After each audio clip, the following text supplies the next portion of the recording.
And now it's time for Victoria's Gluten-Free Gastro Gab, the information source for your gluten-free lifestyle. Today, Victoria talks with Eric Chiappetta, creator and host of the Chef or Death podcast. And now here's your host, Victoria Wolf. Welcome to the show. I'm so excited you're here. You are going to be so thrilled to hear that the star of the show today, in addition to our actual star, is an anchovy. Because doesn't everybody love anchovies on their pizzas? Now, before you turn it off, walk away, and run screaming as fast as you can, just give anchovies a chance. I did. I never thought I would put that thing in my mouth, and I have, and I like them, and we're going to have fun today. Our guest today is the host of Chef or Death podcast, Eric Chiappetta. Thank you so much for being here. Thank you for having me, Victoria. And the reason we're having anchovies is because I ask every guest what their favorite food is, and Eric has said white anchovies. And then Rich picked himself off the floor, did a happy dance, and go, oh my God, there's another human in the world that likes white anchovies. So they have an affinity together. So we're doing something a little bit different today. We are going to make a pizza later on, but we're going to make some appetizers because, you know, anchovy pizzas, we made a test pizza, basically using what I'm going to do for the first one, and it was okay, but it didn't eat very. It eats better as a crostini. So we're starting with our French baguettes made into crostinis. I've already had a little olive oil, salt, and pepper on there, and the first one we're going to do, and these are cannellini beans that have been cooked. That is a big spoonful. Yum. With thyme and garlic and a little bit of Colorado Mills sunflower oil, which is one of our favorites. Okay. And then we're going to put the white anchovy. And the difference between a white anchovy and a regular run-of-the-mill anchovy is that it is marinated in vinegar and has a much more milder flavor. Okay, so that's one. Now I got to make 3 of these because we have 3 people here. And so the cannellini beans, I will admit that I did not cook from dried. I just took a can. I know it's not the purest thing to do, but it was a little bit quicker thing. Efficient. It was efficient. Sometimes you have to do efficient things. And since I was adding flavor to it and not, just popping open a can and throwing them on a crostini, I felt like, we're probably okay there. Now, the French baguettes that we make perfect crostinis, and a lot of home cooks don't know what crostinis are. And they're pretty much, and I should have had a baguette out here to show you, but they're the baguette cut vertically into strips, which makes a really good, any type of appetizer. A bruschetta would probably be the thing that comes to mind most often when you think of a crostini. Okay. There's a lot of steps here. Who designed this recipe? Put a little olive oil on the top. Okay, so that's the first one. You know what? Well, you want to try this one while I make the next one? Okay. So Eric, there's yours. Thank you. Rich, there's yours. And I'm going to make the next version. The next version involves a piquillo pepper, which is basically a red pepper grown in northern Spain. And then it's fire roasted. It's a specific variety of pepper. And it's you can replace it with roasted red pepper if you wanted to. It won't be quite as good. But it'll still be good. And these piquillo peppers have been marinated in sherry vinegar and salt and pepper. And I'll put those on. And then the fabulous, amazing white anchovy goes next. This is really good. Thank you. Oh, I need one more of these. It's kind of chilly out, so it's fun for the fall. Anchovies is a fall. Would you consider a fall food? Well, It's a year-round food. Yeah. Anchovy is, right, Rich? Oh, for me, absolutely. Yeah. Okay, and so what's going on top of the piquillo pepper and the white anchovy is a mix of parsley, lemon zest, and garlic, and some olive oil. This one looks so pretty. I found the recipe, and I'm like, oh, I gotta make this. There were so many. I searched for anchovy recipes, and it was amazing how many I found. It's like, I think Bon Appetit had a page of 37 anchovy recipes. oh wow. Yeah. There you go. Okay. So appetizers are becoming a thing now. We had appetizers on our last show. Oh, you so did? I think we might have to serve appetizers. Yeah. You didn't do this just for me. Well, it started because you were going to be on a few weeks ago, and then Rich threw his back out. And, Oh, that's right. Yeah, and so we had already kind of prepped all that. Right. So have a bite, and then we'll Cheers. chat. Okay, I can't wait to try this one. So what is it you love about anchovies so much? My question's to you too, Rich, if you've got anything to interject. I think when I first had them, excuse me, was at Aubergine Cafe. Sean Kelly put them on our Caesar salad. Right. And we used to take a bowl, take off the rind, douse it in olive oil, salt and pepper, and grill them. And then we would pull apart the bread, and that was the crouton part. Right. But the white anchovy was just really, it was super different from all the other anchovies that you've always had. The fishy part of it that's appealing, that I liked. That most people don't like. Right. Sherman is joining in our podcast. Also an anchovy fan. Yes, I guess. You know, he loves seafood. Oh, I bet. If I gave him, I don't know if I'd give him one of these because it's marinated in vinegar, but just a straight anchovy, he'd be like, Mommy, give me more. Right. For sure. I just liked how they looked on the plate. They were just really, they didn't look like they were overly processed. So the stuff that you get from Spain and Italy, they're always just incredibly fresh, even though they're canned. And they actually look like a fish. Right. Where you buy the anchovies and it's like, every time I make a Caesar salad and my son sees them and he's like, ooh, Mom, that's gross. I go, but it tastes really good in the dressing. Exactly. So I've never had a whole anchovy until we were prepping for your show, and I've seen Rich eat these. Mm-hmm. And there's a whole list. There's probably, 30 or 40 ingredients of foods that I never ate before I met Rich. And so now I like them all, and this would be high on the list. But I really Good do job, like Rich. this. Oh, that one's really good too. Isn't that fun? This is the one we made the pizza out of, which wasn't bad. I made the cannellini bean puree, but it wasn't. It didn't suit itself to a pizza. Right. It was much better on a crostini. So Eric, talk to me about Chef or Def. I know Rich and I were on a few weeks ago, and you're doing some really amazing things for the restaurant community. Thank you.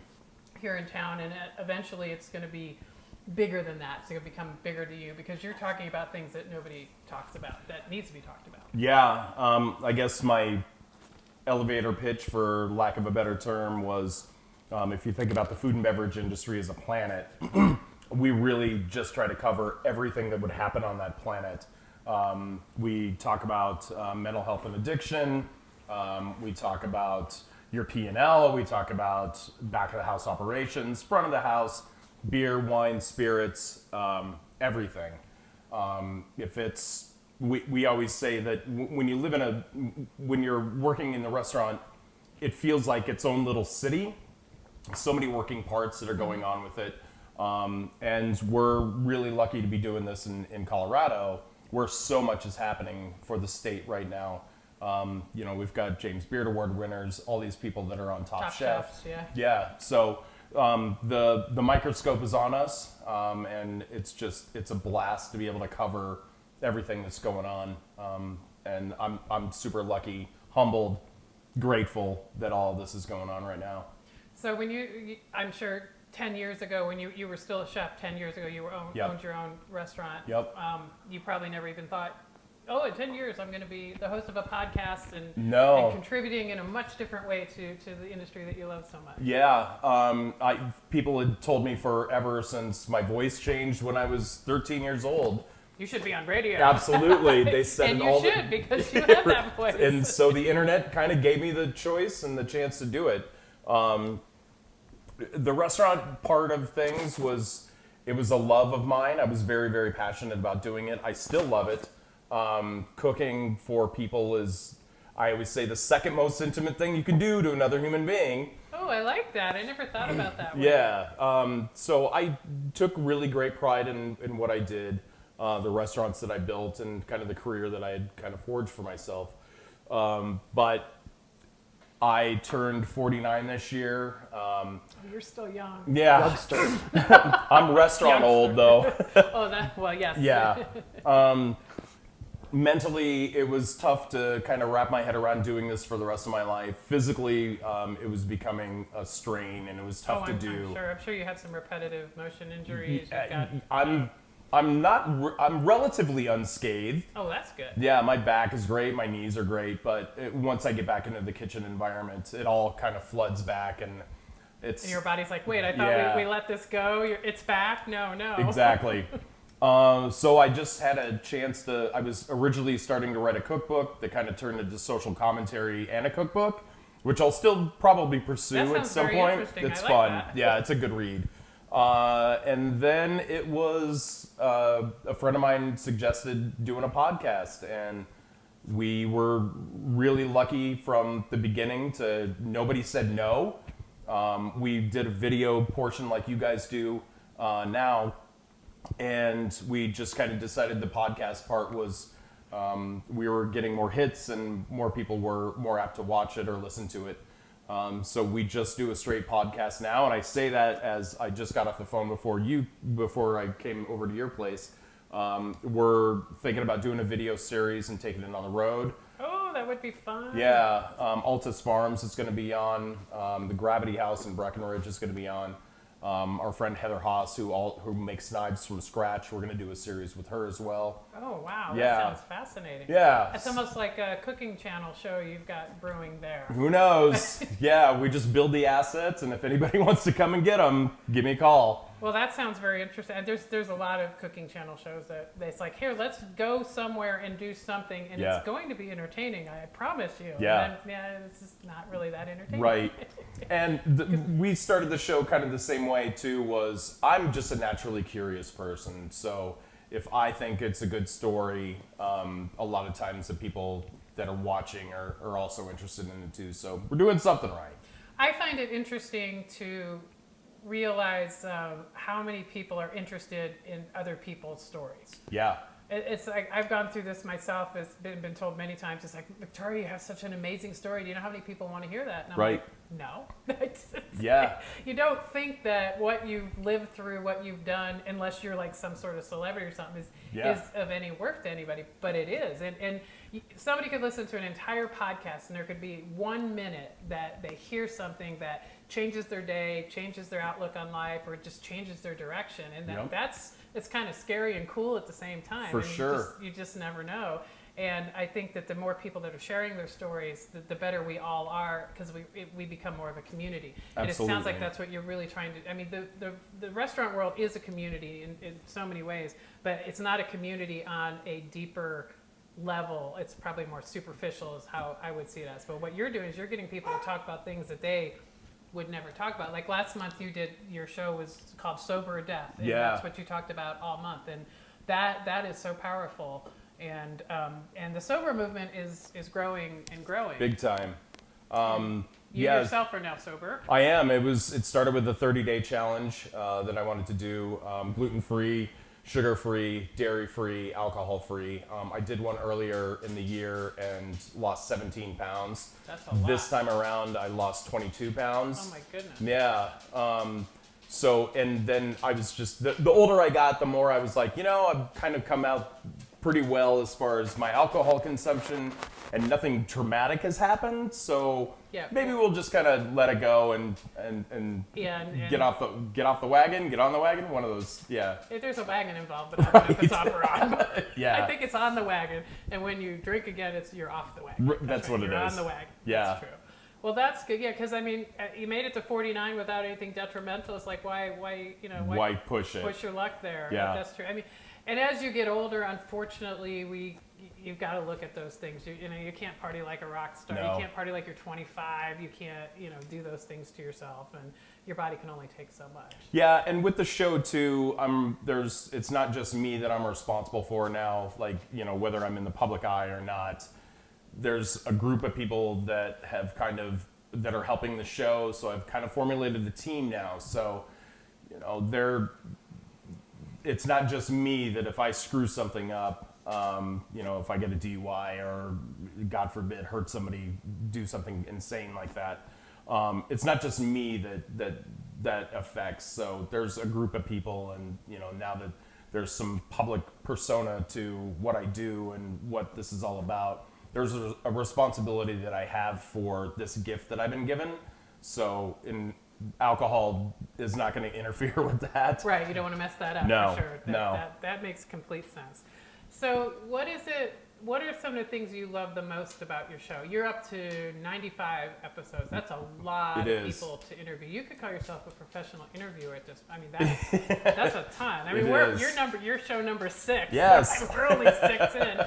And I wouldn't even think in any way to call myself a professional at what I'm doing here. But what are some of the things that stood out as the most fascinating, the most surprising, or just something?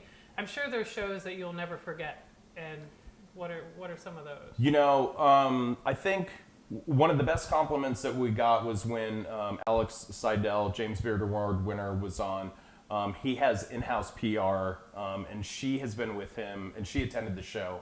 She'd been with him for, I think, 12, 15 years, and has kind of worked with him. And she said to me after the show, she said, you know, I've heard every Alex story 250 times, and I learned 5 new things about Alex today. So I guess what I really pride myself on is I really do, it's generally between 15 and 20 hours of actual research and really trying to get to know who the guest is and what they're going to do. I'm honored that they would come on. I have to return the favor and be the best, the more prepared I can be, to have them on. I mean, that's my gift back to them is, look, I'm not just going to have you on and go, so what do you do? One thing I would never ask a chef, because I hated this question, was what's your favorite thing to cook? Oh, yeah, Everybody I can hates see that. that. Yeah. I can see that. So I've never asked it, so I pride myself on that. But I'm just, everybody that finishes the show up is always kind of said the same thing, and they're just like, you know, it's such a comfortable setting. You really pulled some things out of me that I wasn't prepared to talk about. I never put anybody on the spot and asked them, you know, questions that... Like, what's your favorite swear word? Yeah, well, there's that. I never thought I'd say asshat before. Asshat. So thank you for that. Absolutely. It's a good word, though. For it really sure. Is. And it's, you know, it could pass on network television. Ass is allowed. Exactly. So it's really not a swear word. Right. So we could broadcast Yes. that one in the event somebody wants to come and buy the show. Yeah. It's like, we're fine. Right. It's only asshat. So yeah, I'm really, really, my claim to all of this, of the thing that I hold most dear is that the willingness for people to come on and really tell their stories because they understand who my audience is. And my audience is their peers, people that want to be like them. They're really iconic figures in the industry. Whether they're way up here or way down here or wherever they are on their journey. Yeah. Everybody's story is different. At the beginning, I was really concerned about, how many chefs can I really talk about? Right. But everybody's story is different, and I'm just a naturally curious person, and to kind of hear everybody's journey is as fascinating for me as it is for my listeners, for sure. So is your listenership expanding beyond the food industry? We definitely, I mean, I know my numbers as far as how many listens I get per week, which I'm blown away by. But I'm assuming I don't really know if they're in the industry or not. But I would gather that it's the same kind of thing that maybe the Food Network experiences, is that what I call voyeurs are also listening in too. People that aren't in the industry. My girlfriend, for instance, has never been in the industry. She sold wine for a bit, but she never worked in restaurants professionally. She did during college and stuff like that. But she's always like, it's like being a fly on the wall to hear all these people's experiences and in an industry and conversations that you would never hear. So we try to go as deep and not as dark, but it happens. Well, yes, that's life. Right. Yeah. We really try to like go as nerdy as possible, like when distillers or winemakers or beer guys are on, beer guys and gals. We just try to go as nerdy as possible because that's what your listeners want to hear. Yeah. And then for the people who aren't in the industry, to be able to get a glimpse into what most people see as a magical world. It's like you sit at a table, you point to something on a menu, and it magically arrives. Yeah. You don't know how it was made, what went into it. I mean, that meal in front of you could have had 3 hours of prep. Yeah. You don't know. Right. You know something magical's happening back there, but you don't know. So to get a glimpse into that world. I always used to think before we got started with this business and got more involved with restaurants, I knew nothing.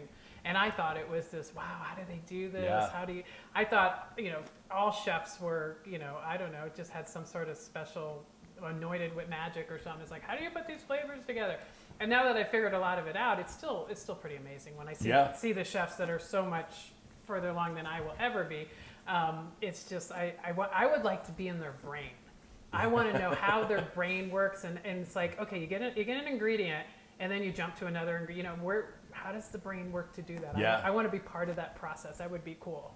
I always had, I still write menus and build restaurants on computers just for fun, because it's like, that's what I am. I'm a builder. Keeps you up to date there. But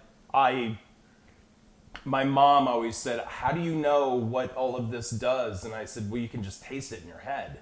And she's like, what do you mean you could taste it in your head? And I'm like, well, I know what an anchovy tastes like. I know what piquillo peppers taste like. I know what the bread's going to do. And like, you just taste through things in your head before you actually write them down, and then go back and look at them again. That's the alchemy. I mean, that's a great way to look at it, because I guess I do that. I didn't realize I do that. Yep.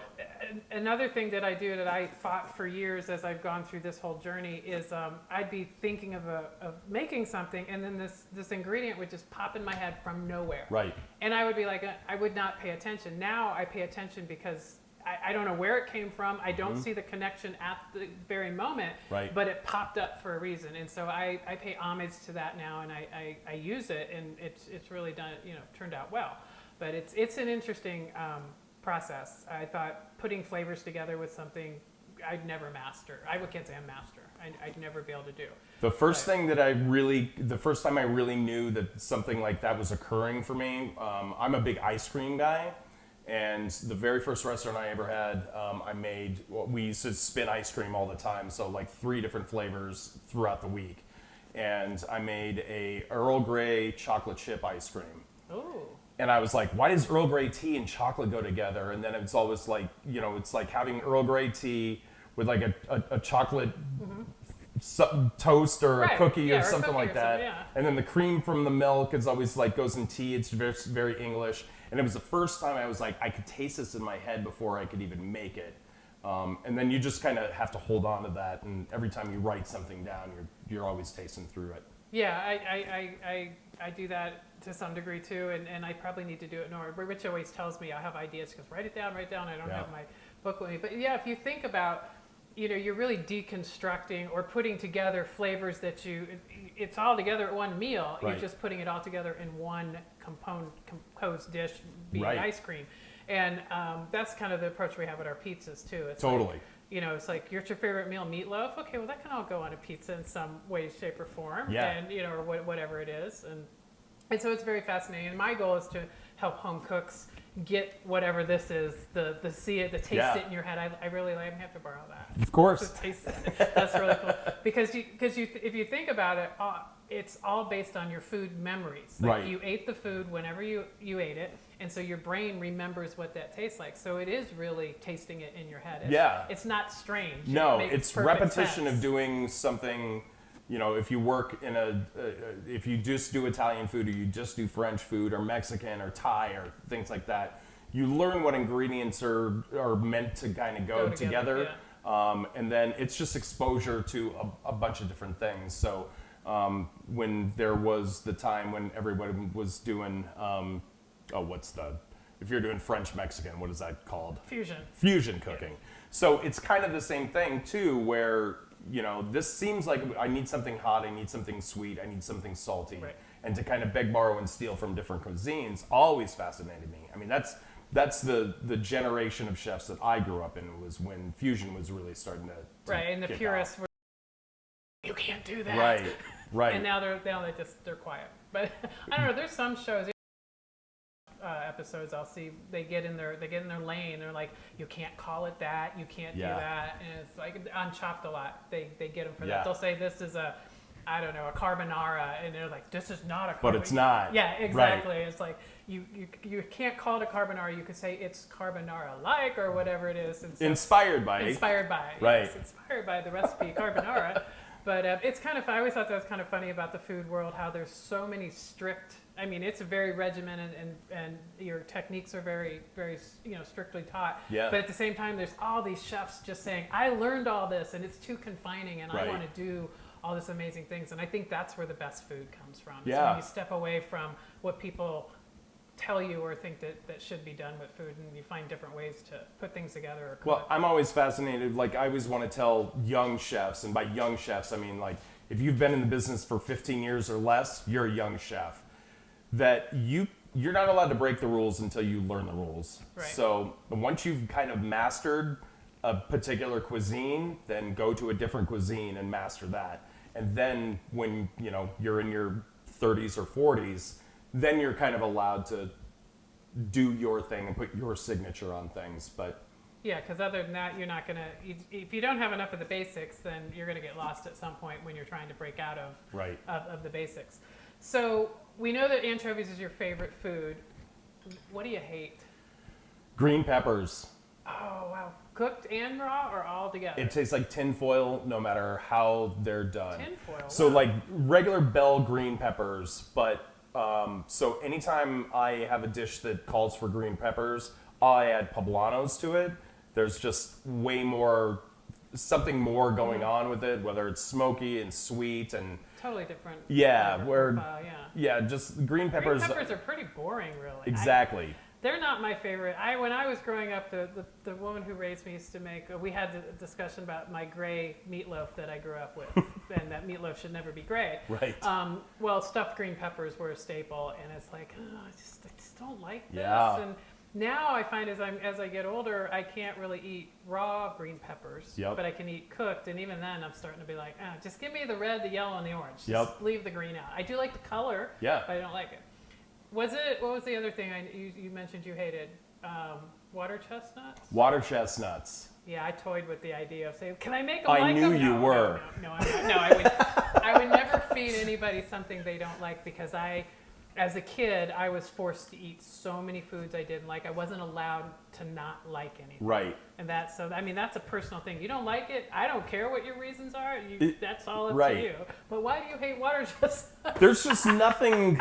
I'm not sure why they're there. There's no redeeming value. Crunch. No. You get a little bit of crunch, and that's about Right, it. but I think there's so many, like, if you're talking Asian cuisine or just like, you know, Americanized Chinese food, I'd much rather have like the baby carrots or bamboo or something like that. The water chestnut thing They're kind of feels gross, really, if you think if you about look it. at packing peanuts, that's what it. analogy. Yeah, that's what it feels like, or that's what I think packing peanuts from the tooth feel Yeah. would do. Just like that annoying. They're soft, yet they're a little bit crunchy, but Yeah. then they can be a little gritty, and they can be a little mushy. Yeah. And it's like, oh god, I'm never gonna eat water chestnut. Even Again, when now I that go- think about this, they're not all that. No, even when I go on the internet to try to find, like, what was it? And even the internet's confused about what water chestnuts are. I'm like, I'm done with it.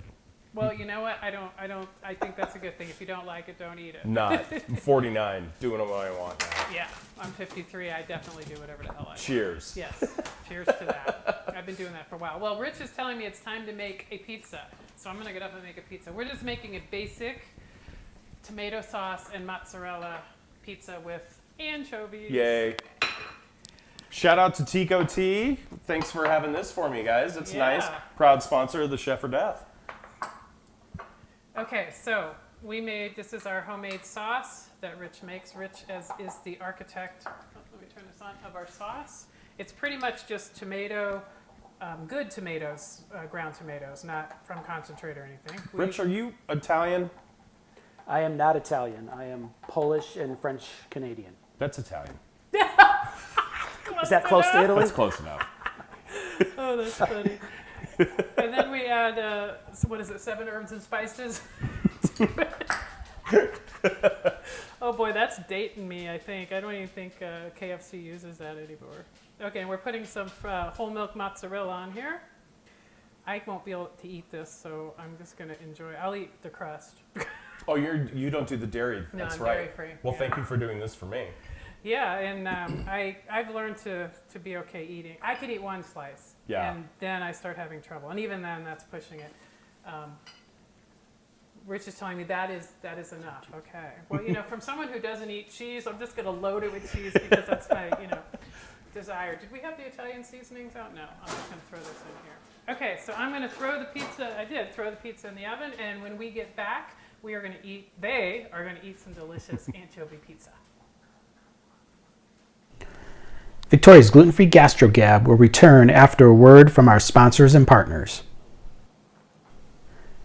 Victoria's Gluten-Free Gastro Gab is brought to you by Victoria's Gluten-Free Kitchen, makers of award-winning pizza crust, breads, buns, ready-to-bake pizzas, and garlic breads, sold in retailers and served in fine restaurants all along the Front Range. Visit our website at victoriasglutenfreekitchen.com to find a retailer or restaurant partner near you, or to order our products online. Victoria's Gluten-Free Kitchen, free of gluten, intolerant of average.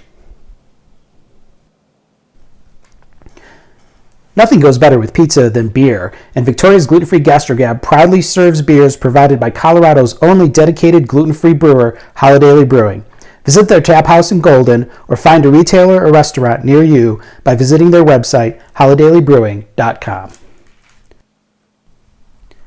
The right knife does make a difference. All demonstrations and product preparation for Victoria's Gluten-Free Gastro Gab is done with knives provided by Element Knife Company.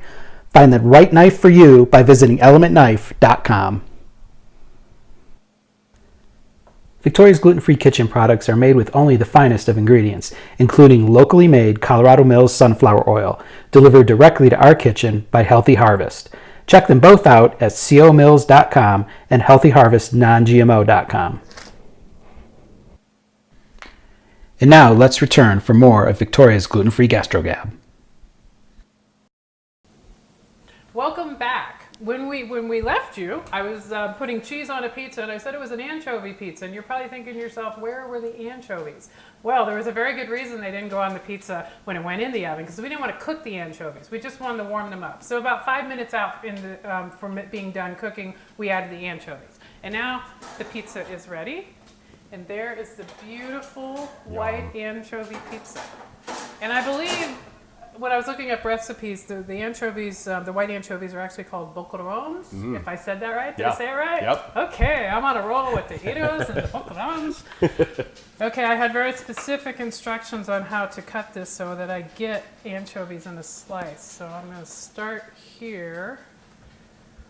I didn't tell her that, by the way. No. Our director did. Yeah. I might have. I own that. You know, I'm just going to cut it, and the anchovies are going to fall where they fall. I think I did a decent job here. Okay.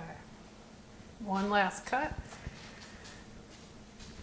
And as I always say, I like to use a knife rather than a pizza cutter because it doesn't move things around so much. Okay, Eric, I'm going to give you, this one has like 1 1/4 anchovies. Yay. There you go. Thank you very much.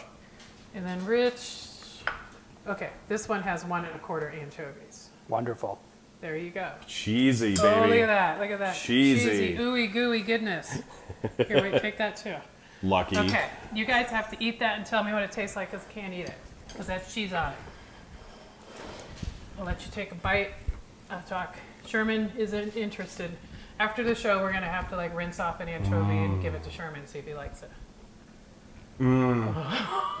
Oh, I think Eric likes the pizza. That's gorgeous.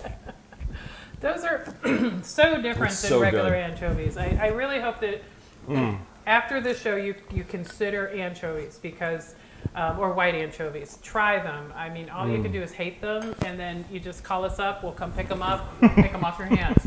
Everything about the white anchovy lends itself to a pizza. The acidity, the sauce, the saltiness of the anchovy. The brininess and the tomato sauce, just the creaminess of the cheese. Your crusts are ridiculously good. Thank you. We were talking about alchemy earlier. This is, thank you. So good.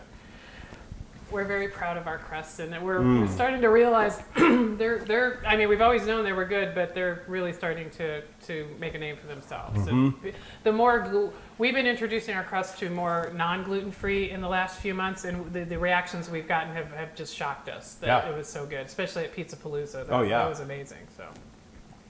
So Eric, I want to ask you a few things that I know that the gluten-free community would like answers or insight into. So.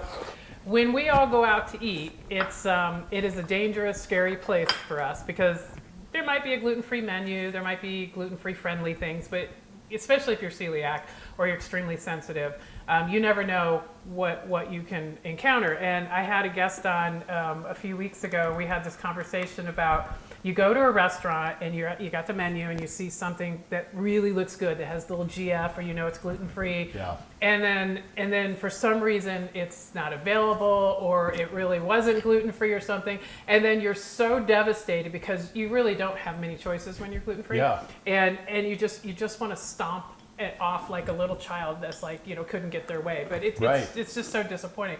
So from the restaurateur's perspective, how do you feel about us people coming in there saying we can't have this and we can't have that and we need this and we need that? I've heard different things, so what's your perspective? I mean, it's anybody that wants to walk through the front doors and with the intention of giving us money, we should return that favor and be as hospitable as possible, because we're in the hospitality industry. There's always this thing between guests and customers. Which are they? Are they guests or are they customers?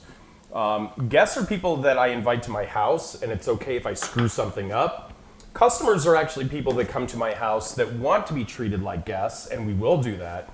But there's a transaction that's being made, and your willingness to give us money for something in return, we want you to enjoy it as well. So there's a handful of bad seeds out there, as there is in any industry. Right. My car mechanic is a great guy. The guy next to him, not so great guy. Stick with the people that are being hospitable to you and that have created their menus. And nowadays, if they're not creating their menus for vegan, vegetarian, gluten-free, then they're going to be out of the game soon enough. So you won't have to worry about them eventually. Exactly. Right. But as a chef, I always looked at it as a challenge too. I remember when vegetarians used to come into our restaurant, it was like, you got ratatouille, you got a grilled portobello, a marinara sauce, and that was it. So now the challenge is, well, if I'm going to call myself a chef and think I'm a creative person, that in the heat of the fire and heat of the moment, I've got to be able to think on my feet and do something that's extraordinary. If we come to the table now with, I'm going to impress the socks off of them, then that's what we need to do. Instead of looking at it as, oh geez, now we've got to go back to the drawing board and things like that. Most of us are prepared enough to know that you are coming in. We want to welcome you into our homes.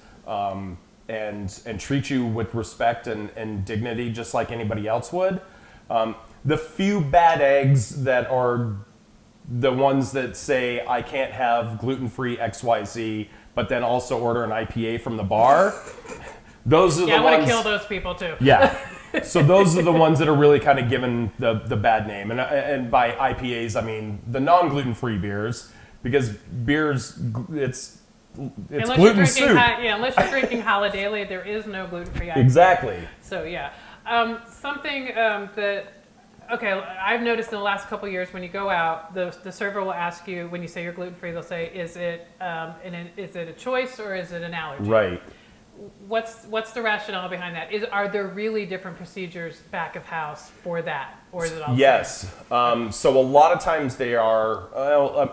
It's the trend is moving towards that. Punch Bowl Social, for instance, good friends of mine, they have a gluten-free fryer.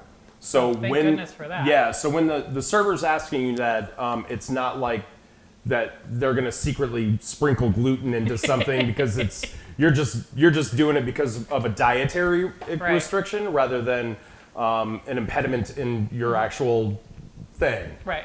So a lot of times they're more concerned with, we just want to make sure we're being as safe as possible.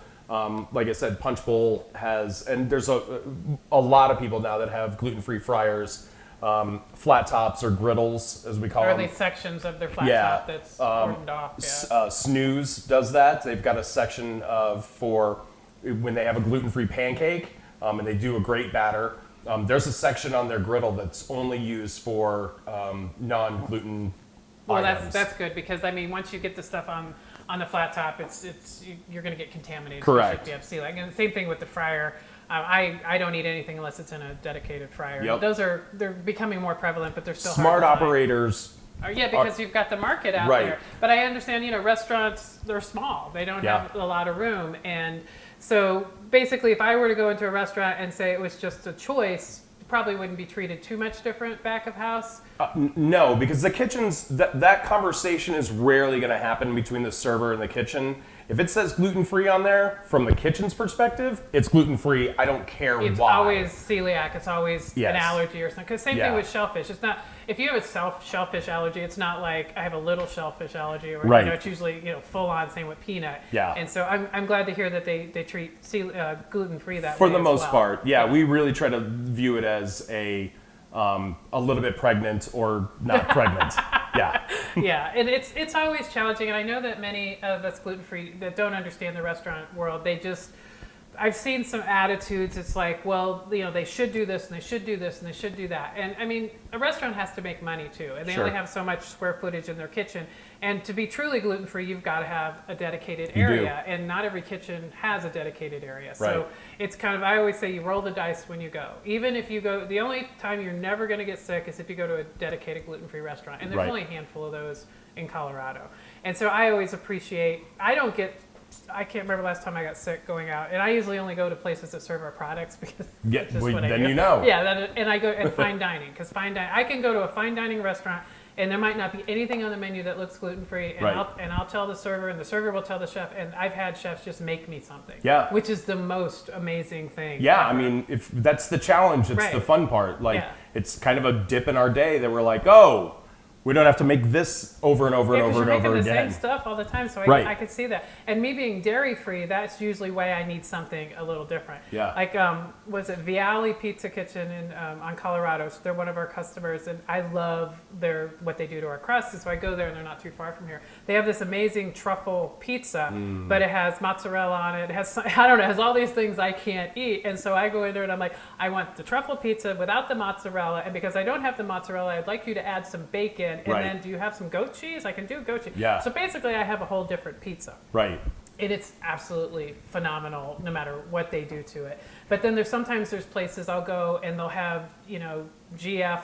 They can be made GF, and then I'll ask, okay, what do you have to take off? And they're listing what they have to take off for either GF or DF. Right. And I'm like, okay, that's not even the same dish anymore. It's just not worth it. And that happens, not a lot, but it sort of does. Yeah. And then we were at Bardo the other day, and one of my favorite pizzas is spiced clam, Yep. made with sheep's milk. We were just talking about that. Derek from the CEO of Seattle Fish was just on. Oh, And we were just talking about Carrie Bard's yeah, so good. oyster pizza. But I can't eat it Yeah. anymore because the supplier of the cheese that they were putting on that was sheep cheese, they can't get the cheese anymore. And I was there, and they had no sheep or goat in the house. BYOC. Bring- You know what? There's been times Just bring a little baggie and send it back there. We're more than happy to do it. we go to Chiba Hut Yeah. and we bring our own baguettes. Yeah. We go, and we've gone to a few sub places. We've gotten turned down by some Chiba Hut. They're just like, dude, that's okay, no problem. Over at the Chiba Hut.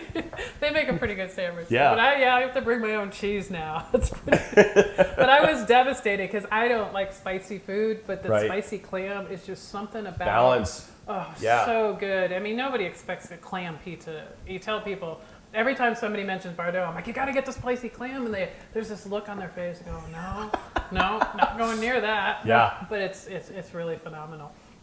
So and is there anything us gluten-free people can do when we go and we order at a restaurant to make our lives a little bit easier as well as the restaurants? Is there any pet peeves which... It's that balance between us being hospitable, but there's also, if there could be some hospitality or hospitableness on their side too, of if there's, like you were talking about, you go to Pizza Via and you're asking for replacements and this and this and that. We dealt with it with vegetarians for a long time where I don't want chicken, I want this, and we're like, okay, that's cool. The problem arises that when we build or craft a plate, all of the components and the ingredients that go on there are supposed to go together, work together. When we start adding and replacing and doing all of that, The hard part is that when it comes back. So if you want to replace this with this, replace this with this, and don't do this and don't do that, then it's a completely different dish than what the intention was. So the hard part is that once it goes out, and this rarely happens, but it does happen enough for us to talk about it, that it gets sent back to the kitchen that they're not happy with it. Then the chef is kind of like, I don't know what were your expectations. The very first restaurateur that I ever worked for, Ignacio Muley, he owns Odyssey on 6th Avenue. And he was very kind and gentle with the customers, and he was always, well, what was your expectation? What was your So I kind of married that to, I'm not quite sure what else, what can we do for you, and tried something and it didn't work. So there has to be a little bit of give and take, that we're not miracle workers back there, and we do have 100 other things going on. So that if we all just got a little bit more empathy with each other, that goes a long way, especially with the chef, because if the server comes back, they're usually the one that's got to take the brunt of somebody's ire. So yes, the chef is usually insulated. But from the gluten-free's perspective, a lot of us have been through the hell before everything started changing. Agreed. So, sometimes we go into a restaurant with a little bit of a chip on our shoulder, which Sure. is probably not right on our part. But then we went. Have you been to Barcelona? Yeah. We went to Barcelona a month or so ago, and our server, she was amazing. I looked at the menu. I wasn't completely clear what was gluten and dairy free. Yeah. And I asked her, and she took my menu, and she go, I'll be right back. Right. And it's open kitchen, so I could see her back there. She's like talking to people, asking questions. She comes back with this menu, and it's completely marked up, everything I can eat. Awesome. And it was so amazing. It's one of the most underrated restaurants in the city. Yeah, they're amazing. I love tapas, and it was just complete. And then just that level of service. And so I talk about that to everybody. Yeah. And equally as if I would. The saying always goes, if you have a really bad experience, you tell 10 people. If you have a good one, you tell 2. Right. I'm pretty even. I mean, it's like I might tell 20 instead of 10 about a bad experience. The underground gluten-free word of mouth. Yeah. Yeah, well, and if you're a restaurant that accommodates those kinds of things, that's a boost in your business, because you're going to tell 9 more people that, hey, they did X, Y, and Z for me. So your community will go there and go, well, we already know we're going to be accommodated, and it's not going to be a thing. Right, and so that's a big part of, when you go out with a group of friends, that there's this anxiety as to where are we going to go to eat? Am I going to have anything to eat? Am I going to enjoy what I'm eating? Because sometimes you can go to places that have gluten-free options, and they're not as good as the regular ones, because maybe that restaurant didn't take as much care when they made the gluten-free menu. That's further, you don't find that as much as you used to. But the gluten-free person makes the decision. So if you're in a group of 5 people and they're like, where do we go? Well, wherever Victoria can go. Right. So there's a lot of power in that. For sure. I think restaurants that we sell to over the years have learned and come to understand that if they're a gluten-free destination, they're going to see increase not just in their gluten-free sales, but in all their sales, because we all have friends. I'm coming with you. Yeah, exactly. Right. And so everybody wants to be happy, and so when you can make as many people happy as possible, and I know it's hard for restaurants to accommodate. I mean, just gluten-free, peanut-free, dairy-free. The list is very long, and like I said, the people that it's not. When it's a whim diet that week, those are the people that it's really tough to stop and start again. I think the paleo and the keto may fall into that, because that's more of a choice rather than a medical or biological. And I'm paleo keto, so when I go and get something, I already know what I'm not going to eat on the plate, so it's either protein or vegetables. Right. So if there's a starch on there, I'm just not going to eat it, so it's not a thing. But, and you don't expect the kitchen to replace it with something because you're choosing not to eat it. Right. Unless it's an easy replacement. Yeah. I mean, then probably not such a big deal. So what you're about to hit your 100th show. Yeah. What is that, in 2 weeks? Because you do 2 It is. 3 weeks? Jesusio Silvo is the show on there. Somebody was asking me, are you going to do anything special for your show? And I'm like, I think we've done enough self-serving shows about Eric. Because we did one for we did my Anthony Bourdain show that was really just, I'm doing this because it's my show and I want to. Because he really was the inspiration for me to not do the show, but to actually go do something different with my life. Just like he did, other than cook. Correct. So the 100th show is going to be kind of a unceremonial, we just hit 3 digits kind of thing. But we'll see. Maybe somebody will show up with a gluten-free cake and. I know people. Right. I don't do any cakes, but I know people. Right. So you're not gonna have like a party. I mean, that's a huge It accomplishment. is. Yeah. Our year anniversary. Doc No, who was with Secret Sauce, and John Hinman, who are always been friends with the show. They asked if they could interview me, which was kind of crazy to have the tables turned. Oh, yeah. Yeah, so we did that, and I was like, that's enough self-serving, self-promotion kind of thing. But yeah, I think secretly I'll wake up that morning and be very touched and in disbelief, as I am every Monday when I do my shows, that I actually get to do this for a living now. Oh, that's so wonderful. How long has it been? A year and a half? How long has it been? It was a year, August 21st or 27th. You've done almost 100 episodes in like 14 months? Yeah.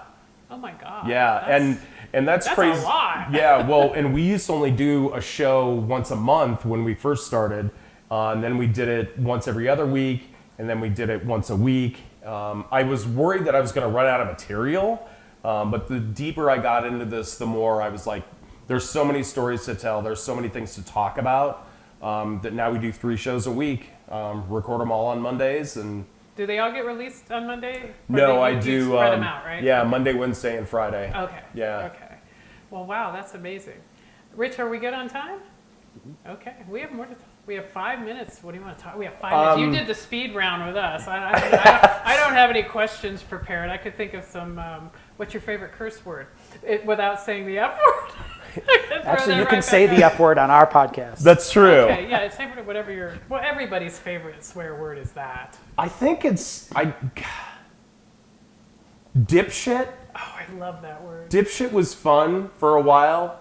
I get in trouble with the C word more often than I would like to. The C word? Yeah. Yeah, that's not a good word. Yeah, I have friends. That's reserved for the worst of the worst of the worst. Yeah. Yeah. That doesn't even cross. I kind of probably say that in my car to my by myself. To everybody around you that can't hear you. Yeah. Yeah. So many of them rise to that level. I will say the drivers here in Denver, they warrant a whole new word. We can make up a whole new word. Definitely. Some stuff that's coming up for the show. Yeah. What's going on? We're working on a video series now that's going to be an hour long. I think did I mention Altus Farms is going to be our first. I think we talked about this before we were on the show. Yeah. Altus Farms is going to be the first one. And then Heather Haas, who makes her own knives. We're going to get in. I'd love to see how it's amazing. Fascinating. Yeah, and she's an incredibly smart, great person. So she came from the bar side of things. She's sober as well, but that's not why she's on the show. But she makes incredibly beautiful knives. And then the folks that own the Gravity House, which is going to open in Breckenridge this winter, we're going to do a series on them as well. So. Well, that's kind of. So, did you get a whole video crew together to do this? Yeah, my friend Jeff, who owns Sora, has a video production media company. Angela Neary, who owns Pony Up, is kind of helping me coordinate that whole thing. Jennifer Aquina is still our executive producer for the show overall. And then we just hired Leah Williams, who does all of our marketing and sales and things like that. So in a year, we have a team of 5 or 6 people right now. And that's so wonderful. Yeah. You took a little, I would seem like a little idea in the beginning. I'm just going to go talk to some people. That's it. And then it has grown into this amazing thing that just, who knows where it's going to go. I'm going to see you on Food Network or Cooking Channel or something someday. I hope I do. Yeah, we'll see. They need some new blood there. They really do. If you know anybody, give them a ring. Yeah, I don't know, but you never know. It's funny, the people that listen to the show, it's always like, where's this? I can kind of see where they are. Listen. You never know who's going to hear you and go, oh, wow, we Somebody's really need watching. this guy. So, well, Eric, thank you so much for being here. Thank you, Victoria. Fun. And I'm glad I could feed you anchovies. My favorite thing in the world. I'm super excited that about makes me I was really happy. concerned. I'm like, what is she going to make? I bet it's water chestnuts. No, never. I'll give this to someone else. Perfect. Thanks so much. Thanks, Victoria. Thanks, Rich. Thanks for checking out this episode of Victoria's Gluten-Free GastroGab. Be sure to visit our website at victoriasglutenfreekitchen.com for recipes from today's show and to check out previous episodes.